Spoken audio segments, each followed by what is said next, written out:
Obrigado, Senhor, por ter aberto nossos olhos para olhar para o Senhor, para ter colocado os nossos olhos no Senhor, na Sua palavra, na Sua vontade, no Seu querer. Obrigado, Senhor, porque nós podemos hoje saber que Tu és tudo que nós temos, tudo que nós precisamos.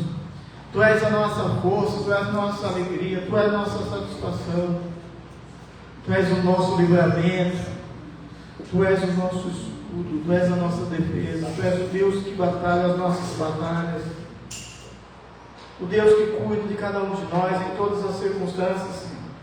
E até naquelas que onde nós não entendemos, nós sabemos que o Senhor vai operar, Senhor, milagres, assim como operaste, Senhor, na vida de todos os homens e mulheres de Deus que passaram por lutas, por dificuldades, Senhor. Mas o fim da história deles não é igual ao começo da história deles. Sim, o fim da história deles como uma história, Senhor, gloriosa, um fim glorioso, um fim, Senhor, de glória, um fim de Teu nome estar sendo glorificado através da vida deles. Senhor, queremos ter essa compreensão, queremos ter esse entendimento, que nossas mentes agora possam estar entregando tudo na presença do Senhor, toda preocupação, toda ansiedade, toda especulação a respeito dos acontecimentos que ainda não vieram, porque, Senhor, nós temos uma promessa nas nossas vidas, nós temos uma palavra declarada nas nossas vidas, e essa palavra, Senhor, não está vinculada, Senhor, às nossas ações tão somente, mas à nossa fé. Por isso, Senhor, nós pedimos, Senhor, que Tu venhas tirar da nossa mente os pensamentos de ansiedade, de preocupação, e encher a nossa mente, Senhor, com a preocupação de fazer real a Tua promessa. É nela que nós, Senhor, vamos descansar. Perdoa as dúvidas, perdoa as fraquezas, perdoa as misérias. Recebe, Senhor, a oração de cada um, aquele pensamento que está no coração guardado de cada um, aquela necessidade expressa, Senhor, no sentimento. Que o Senhor possa fazer os seus milagres. Tu és o Deus de milagres, Tu és o Deus que faz, que realiza. Que tudo seja para a Tua honra e para a Tua glória, em nome de Jesus. Amém? Glória a Deus. Estava ali meditando e pensando no que eu ia falar.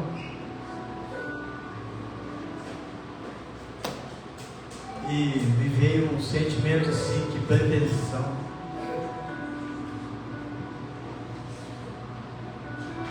Sabe por que pretensão, irmãos? Como eu vou explicar sobre um Deus tão grande? Como que um verme pode falar da grandeza de um Deus tão grande? Não, se fosse um verme limpinho, tudo bem, mas é um verme pecador como qualquer outro.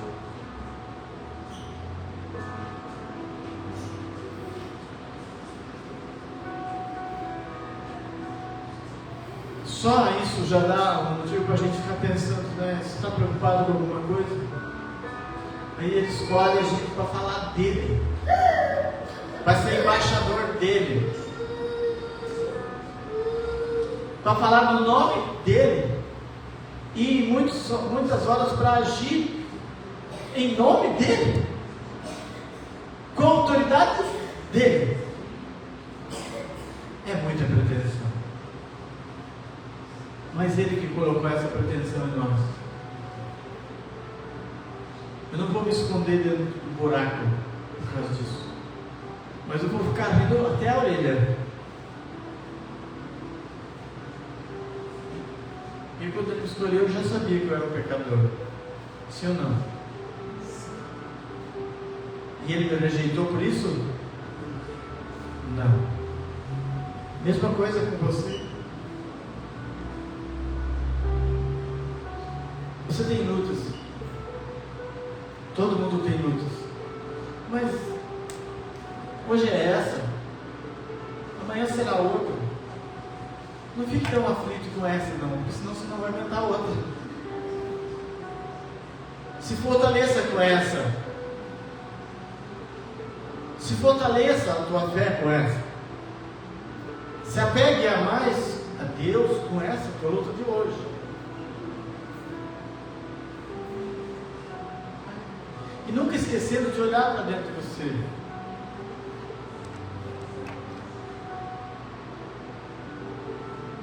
Às vezes eu fico perguntando por que o Senhor não tira daqueles que já optaram por Ele de uma vez o pecado dessas pessoas, assim, tipo assim, as tendências, as fraquezas.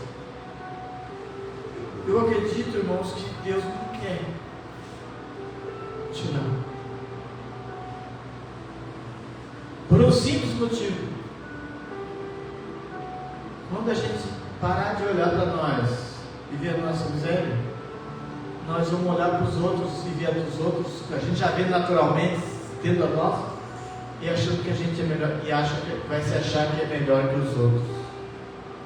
Vai se achar orgulhoso, e vai ficar prepotente, e vai cair no mesmo pecado de Lúcifer.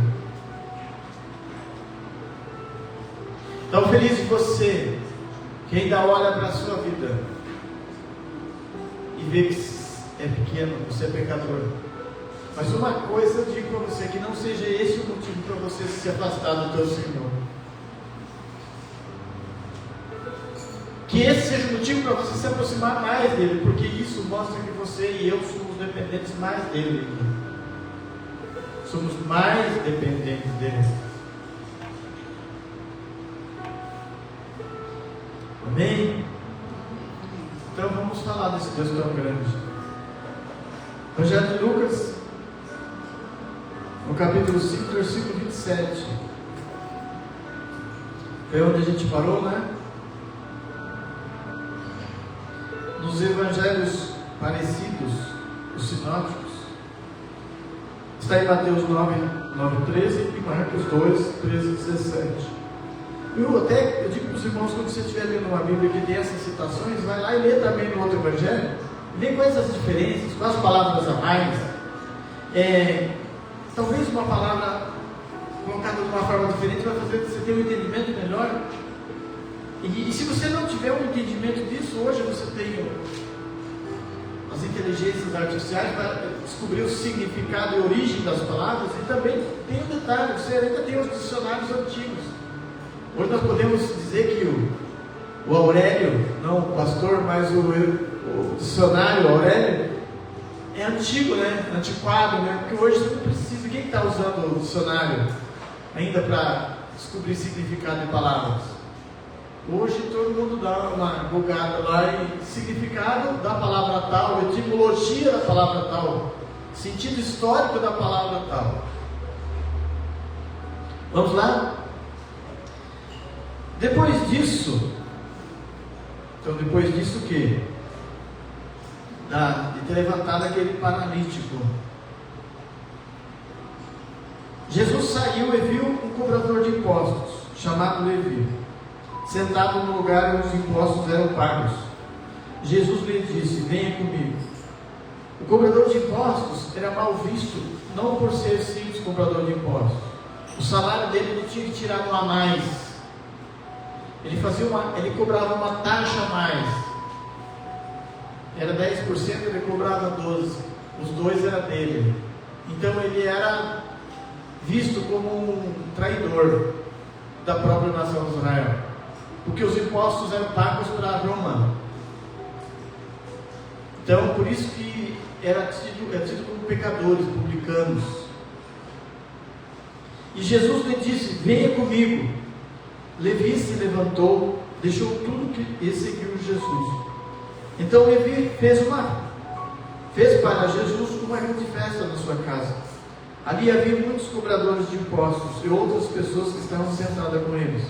Os fariseus e os mestres da lei, que eram do partido dos fariseus, ficaram zangados com os discípulos de Jesus e perguntaram: por que vocês comem e bebem com os cobradores de impostos e com outras pessoas de má fama?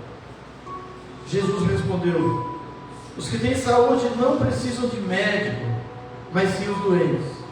Eu não vim para chamar os bons, mas para chamar os pecadores, a fim de que se arrependam dos seus pecados. Essa frase aqui é o resumo do Evangelho, da missão de Jesus.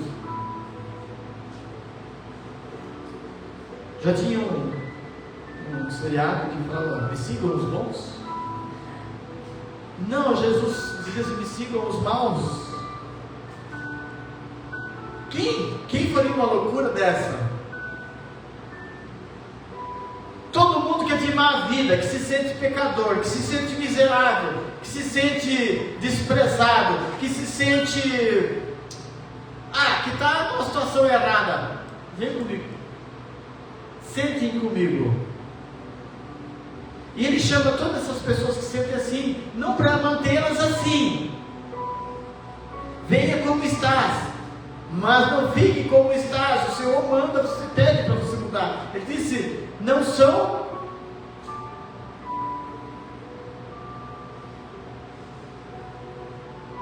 os que têm saúde não precisam de médicos, mas sim os doentes. Eu não vim para chamar os bons, mas para chamar os pecadores. Com qual motivo? A fim de que se arrependam dos seus pecados. Existem igrejas que começam assim: pensa que o Senhor não está vendo isso em você?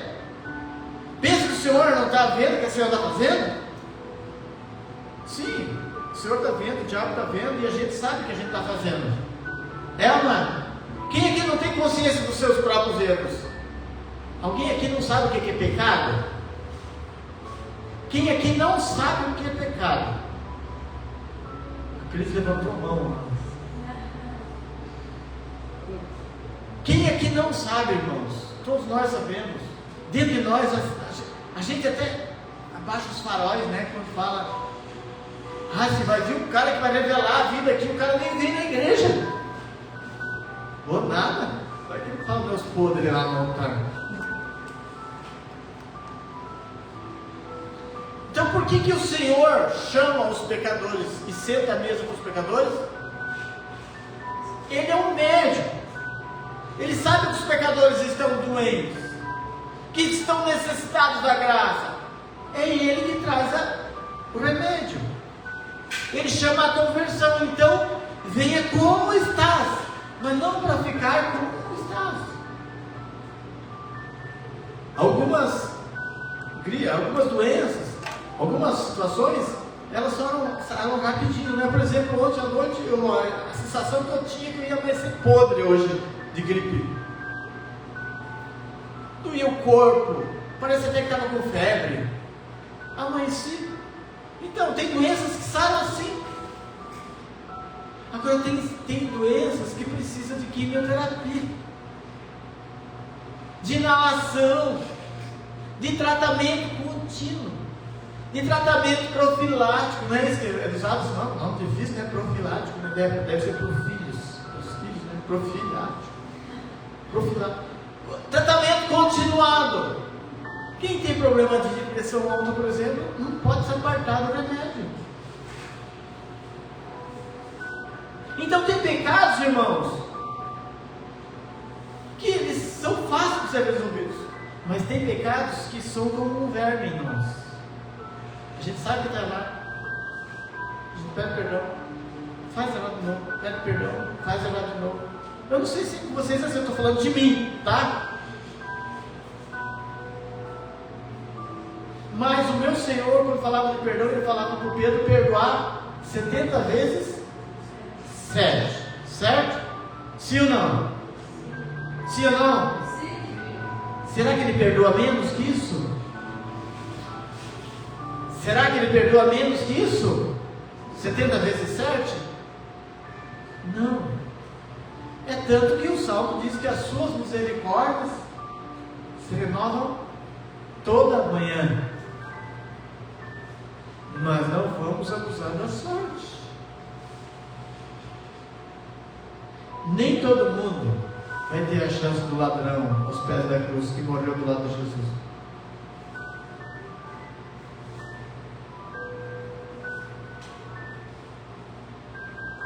Então é bom a gente vigiar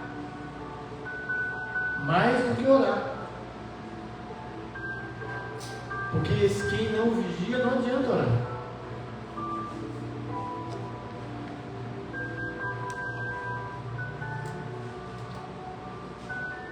Aqui está claro que os que se arrependem têm perdão. Nesse versículo. Versículo 33. Algumas pessoas disseram a Jesus: os discípulos de João jejuam muitas vezes e fazem orações, e os discípulos dos fariseus fazem o mesmo, mas os discípulos do Senhor não jejuam. Jesus respondeu: vocês acham que podem obrigar os convidados de uma festa de casamento a jejuar enquanto o noivo está com eles? Claro que não. Mas chegará o tempo que o noivo será tirado do meio deles. Então sim, eles vão jejuar.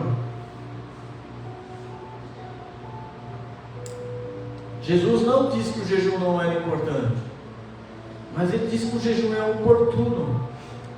Ele tem que ter um momento certo para existir. Você não faz um voto de jejum no dia de casamento, faz? Eu vou fazer um voto de jejum, jejuar todo sábado. Quando acontecem os casamentos? No sábado, geralmente. O nosso foi na quarta.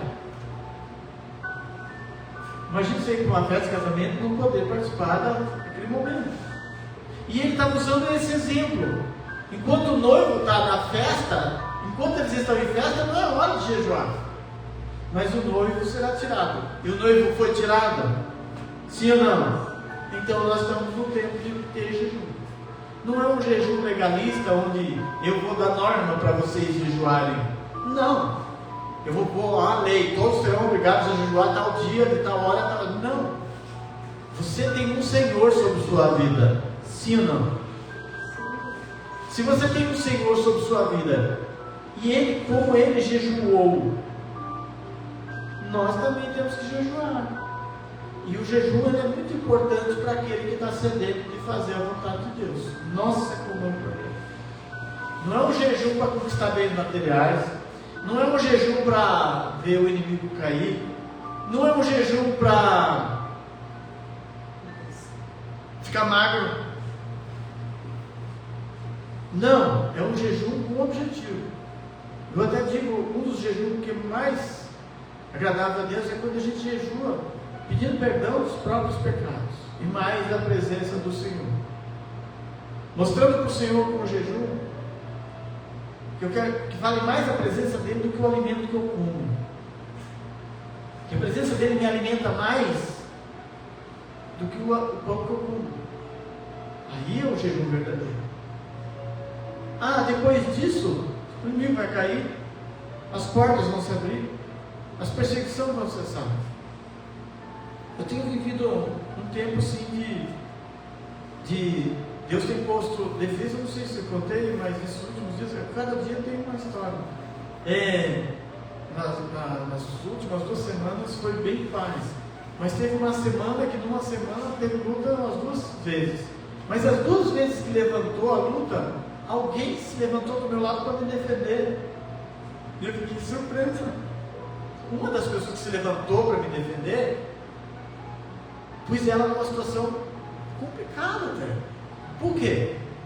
Porque eu, fazendo uma inspeção no meu trabalho, estava deixando de lado algumas situações que eram importantes. E ela tinha me falado: você está esquecendo de tal coisa. E eu, eram umas capinhas que tinha que encaixar e dar o clique. E eu não escutava o clique. E ela acabou passando para o meu superior. E o meu superior veio e me chamou a atenção. Eu fiz um comentário com ela, porque eu não sabia quem era. Eu falei: por que foi legal para ele? Fala para mim. 10 vezes, 20 vezes. O meu trabalho aqui é inspecionar. Então, se alguém achou o meu defeito, glória a Deus. Que bom, esse defeito não foi para frente. E se eu achar o defeito de alguém, eu não vou correr e contar para o chefe dele. Não, eu vou chamar a pessoa e falar: isso aqui, dá para você consertar isso aqui? Ajusta isso aqui, só cuida desse detalhe, porque a pessoa se aperfeiçoe e não tem que passar algumas situações desagradáveis. Porque nós não estamos lá, a gente trabalha e acaba formando uma certa amizade, nós não estamos lá ficar entregando um outro. Nós estamos lá ganhando o nosso pão e nos ajudando, certo? Todos precisam daquele trabalho. Então, não estou lá para ficar me sobressaindo ou entregando alguém que está errado. O cara que já está errado já não está numa situação boa. É como se Jesus chegasse e falasse: pai, ó, um bando de pecador, faz tudo errado, aquele lá faz isso, aquele lá faz isso, ó, está tudo errado, por que você vai querer? Não, Jesus não fez isso, ali está escrito diferente. Ele sentou com quem faz errado. E eu falei para essa pessoa isso, e essa pessoa ficou incomodada, e de repente ela disse: me perdoa, fui eu. Ela falou: me perdoa, fui eu. E é porque o Senhor tem esquecido essas coisas. Eu falei: mas fala para mim. Eu me senti constrangido, porque o meu chefe não deu bronca, só falou para mim tomar cuidado com essas peças. Mas a gente não precisa chegar até isso. Me fala para mim quantas vezes é necessário. E pergunta para mim se aconteceu de novo. A situação nunca mais. E essa pessoa, ela ficou tão mal que ela ficou 15 dias adensada em casa. Depois disso, aconteceu uma situação em que o líder dela me chamou a atenção. Ela saiu em minha defesa e disse: você não pode tratar o fulano assim. O senhor está sendo muito mal educado. Eu fiquei só olhando e falei: nossa. Eu achei incrível aquilo. E depois o outro veio me contar: o chefe dela estava falando mal de você para a moça da engenharia. E a moça da engenharia fez o quê? Eu perguntei para mim: ela fez o quê? Ela falou: não, o cara não tem culpa, é culpa do montador. O montador que fez errado. Quem fez errado. Então, por 2 vezes, Deus levantou pessoas para me defender. Então, quando eu defendo você, quando eu compro tua causa, quando eu oro para você, quando eu consigo pedir que Deus tenha misericórdia da tua vida, olhar para a tua miséria sem te julgar, e queria que você tenha a graça que eu tive, o Senhor levanta pessoas para nos defender no dia do julgamento. Irmãos, o Senhor abriu meus olhos e agora vem o entendimento nesse exato momento, que eu gosto disso. A misericórdia do Senhor está escrito no livro de Tiago, precede no julgamento.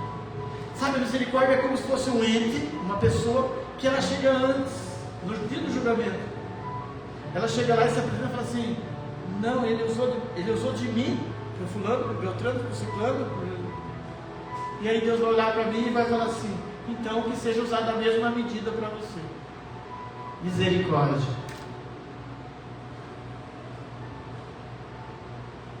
Entenderam? Estamos falando do jejum. O jejum alcança a misericórdia. O jejum alcança a revelação. O jejum nos fortalece espiritualmente e nos torna mais fortes do que o demônio, do que demônios, do que espíritos maus. Tem muita vantagem no jejum, e além de todas essas, é o que é talvez o objetivo de muita gente: perder peso. Talvez o nosso peso do corpo é o que tem sobrecarregado o espírito. E se você e eu jejuar diante do Senhor, fazendo o propósito com o Senhor, você vai fazer jejum até 3 horas da tarde? Até 3 horas da tarde, só com água? Só com água. Jejum de celular, não sei o que você vai fazer, mas tem algumas coisas que são muito fáceis, sabe? São sacrifícios muito fraquinhos. Para mim tem que ser um sacrifício um pouquinho mais forte. Como antigamente a gente passava uma noite em vigília e no outro dia estava explodindo de autoridade espiritual, cansado do corpo, mas não do espírito. O jejum é importante, irmãos. Jesus não tirou ele de nossas regras de piedade. É muito importante. Jejuar antes de fazer de procurar um emprego. Jejuar antes de ter que conversar com uma pessoa, que você tem que falar a verdade para ela, a verdade, não fazer fofoca com ela. Jejuar quando as portas estão fechadas.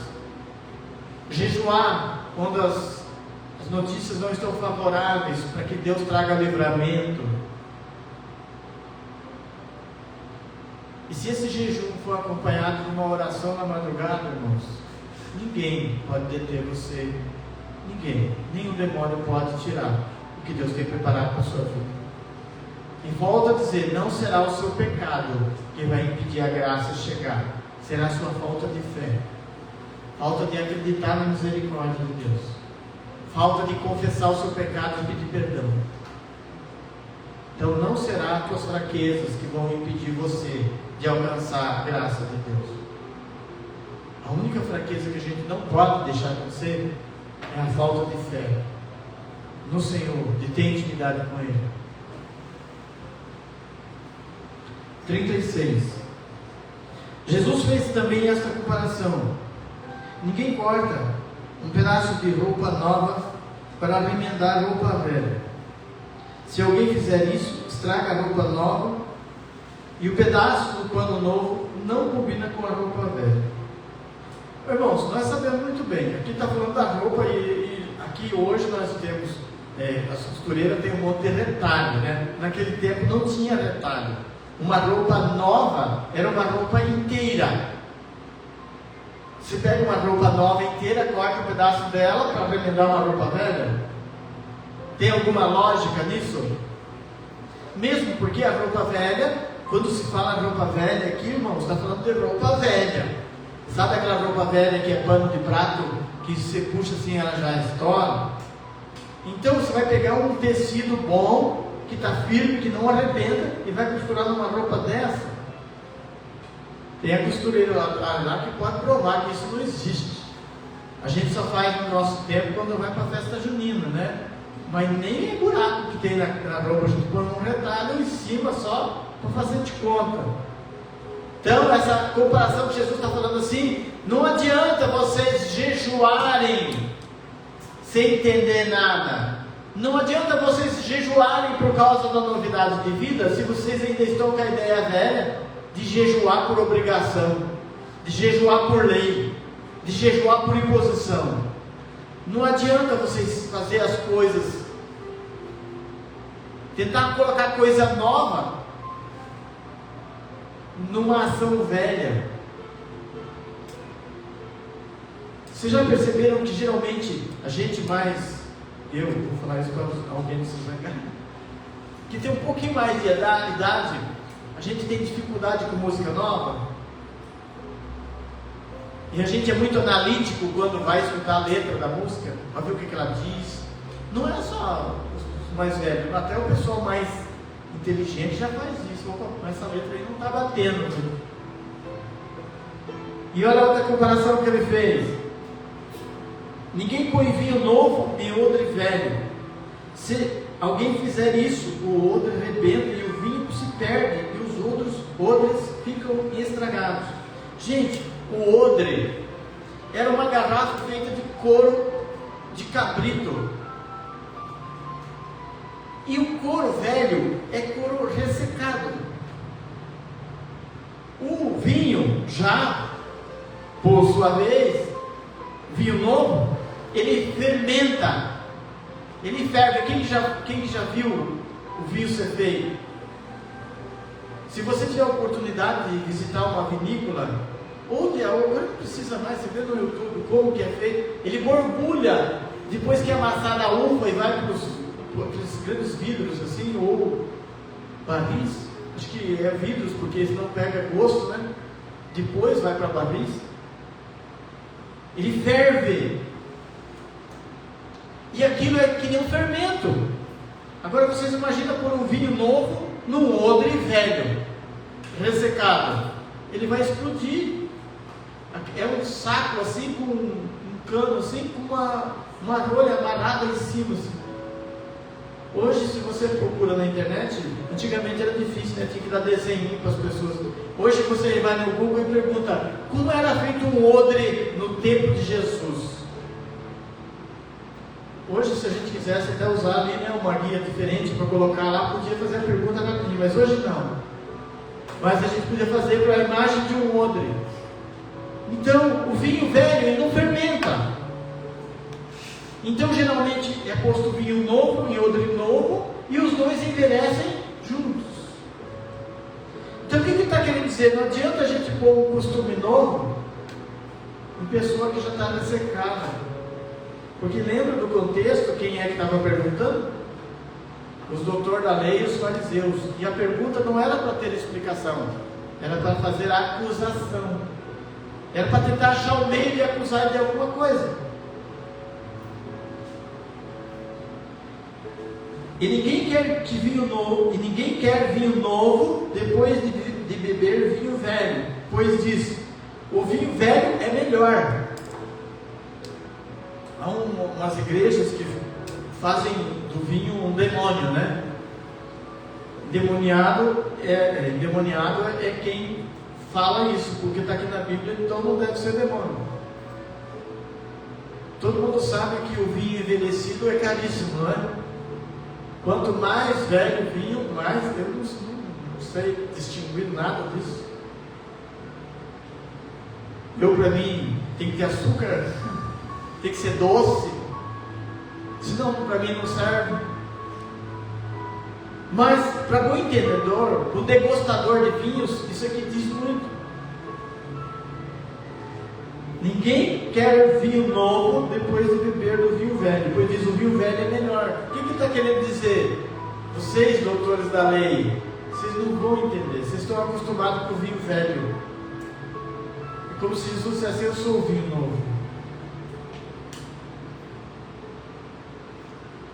Não adianta explicar para vocês, vocês vão dizer que o vinho novo não presta. Lembre que eram os doutores da lei que faziam a pergunta. Primeiro ele diz: se vocês não se renovarem, não adianta querer vinho novo para pôr vinho velho. Não adianta pôr vinho novo em odre velho. Ele estava chamando aquele povo de odre velho, e ele era vinho novo. Então precisa se renovar aqui dentro, para que a gente possa fermentar junto com o vinho novo e crescer junto com o vinho novo. Nosso trabalho de ensino tem a única finalidade, irmãos: um povo que é ensinado e conhece a Bíblia verdadeiramente não vai ser enganado. O povo que fica atrás de profetado, de milagre, de bênção, que não tem um caminhar. Por exemplo, o pessoal que vai para a escola, eles têm uma sequência, ele não é assim aleatório. Hoje nós vamos fazer o capítulo 1, aí depois nós fazemos o capítulo 20, depois nós fazemos o 15, não, né? Vai capítulo 1, 2, o 3, vai na escola lá, se tiver uma sequência, é a sequência do livro, progressivamente, até adquirir todo o conteúdo. Às vezes tem igrejas que a igreja ela não tem ensino. Como é que vai crescer? Como é que os fiéis vão se firmar raízes?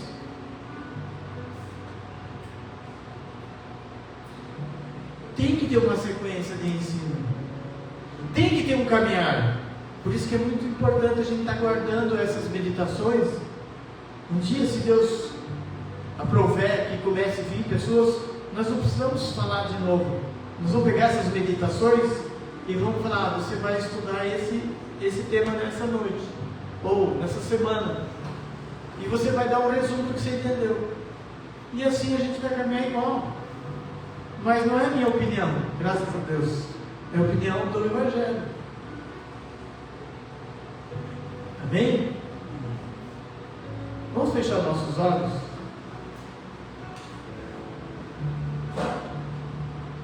E vamos colocar diante de Deus